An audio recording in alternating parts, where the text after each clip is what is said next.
على بركة الله، وافق فريق أولمبيك خريبكالي كرة القدم على انتقال مهاجم البوتسواني كابيلو سيكانيانغ إلى الوداد الرياضي لكرة القدم في الميركاتو الشتوي الذي انطلق في 15 يناير 2022.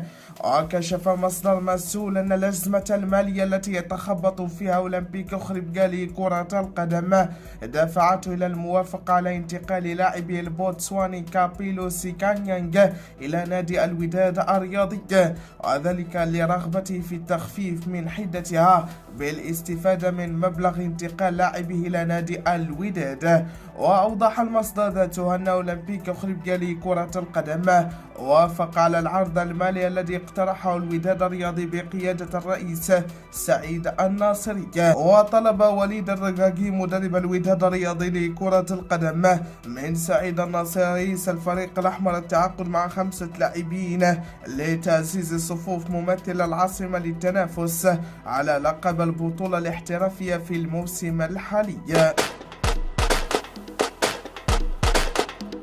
من جهة أخرى، دخل فريق الوداد الرياضي بقيادة المدرب المغربي وليد الرقاقي في مفاوضات مع أحد نجوم الجزائر، حيث عبرت إدارة الوداد الرياضي عن رغبتها في التعاقد مع مهاجم الاتحاد الجزائري والمهاجم السابق لفريق الترجي التونسي الجزائري عبد الرحمن مزيان في مرحلة الميركاتو الشتوية الحالية، وذلك لتعويض الرحيل المرتقب للاعب يوفي لاتسومو الذي أصبح خارج حسابات المدرب وليد الرقاقي، خصوصا بعدما ظهر بمستوى جد ضعيف في معسكر أكادير. وأكدت المصادر ذات أن إدارة الوداد الرياضي وبعد اجتماع مع المدرب وليد الرقاقي تبين أنه مقتنع تماما بإمكانيات النجم الجزائري عبد الرحمن مزيان، والبالغ من العمر 27 سنة فقط، والحائز على لقبين في الدوري الجزائري للمحترفين خلال موسمي 2015-2017 مع فريق وفاق سطيف الجزائري، بالإضافة إلى كونه يشغل مركز الجناح الأيسر والمهاجم الصريح. هذا وكان فريق الترجي التونسي قد أعلن في وقت سابق عن فسخ عقد اللاعب الجزائري عبد الرحمن مزيان بالتراضي بين الطرفين، وتجدر الإشارة إلى أن المهاجم الجزائري كان قد وقع على عقد احترافي مع هذا الأخير خلال شهر يناير من سنة 2020 لمدة 3 سنوات ونصف.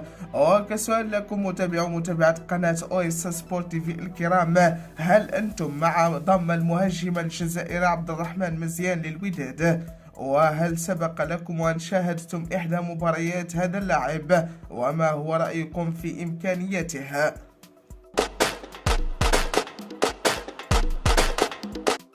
من جهة أخرى، يواصل فريق الوداد الرياضي لكرة القدم تحضيراته بمدينة أكادير استعدادا لعودة البطولة الوطنية الاحترافية لكرة القدم، والمتوقفة حاليا بفعل مشاركة المنتخب الوطني المغربي في نهائيات كأس أفريقيا المقامة بدولة الكاميرون.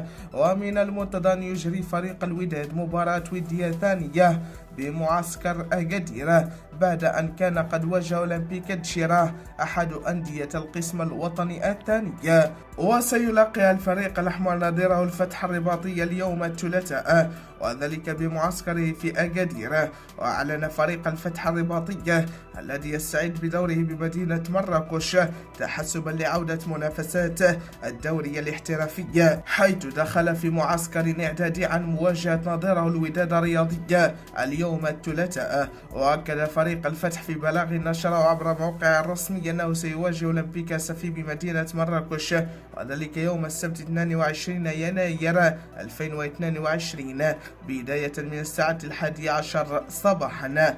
وكان فريق الوداد الرياضي الذي يشرف على إدارة التقني المدرب وليد الرقاقي قد واجه إجراء فريق الفتح الرباطي بمدرب جمال السلامي في الدوري الاحترافي برسم الجولة 15، وشهدت فوز الفريق الرباطي ب3 أهداف لهدفين. من جهة أخرى يرغب لاعب الوداد الرياضي سفيان كركاش في الاستمرار مع الفريق الأحمر وترقب فرصة من المدرب وليد الركراكي الذي يسعى لإجراء بعض التغييرات بين إبرام تعاقدات والاستغناء عن أسماء خارج حساباتها. وأكد مصدر موثوق أن سفيان كركاش يبذل قصارى جهده لإقناع الركراكي وليد بإمكانياتها ونيل فرصة الاستمرار مع الفريق والظفر بدقائق لعبه في النصف الثاني المقبلة من الموسم الحالي.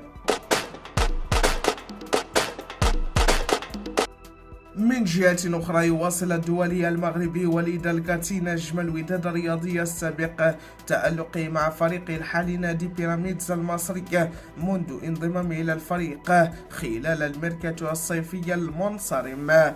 وسجل وليد الكاتي هدف التقدم لنادي بيراميدز من نقطة الجزاء وذلك في مرمى نادي فيوتشر لحساب الجولة الثانية من مباريات دوري مجموعة كأس الرابطة. وكان وليد الركراكي نجم الوداد الرياضي السابق قد انتقل إلى فريق بيراميدز المصري وذلك كان خلال مرحلة الانتقالات الصيفية الماضية قادما إليه من فريق الوداد الرياضي الذي تألق بألوانه لسنوات طويلة وفاز معه بألقاب كثيرة.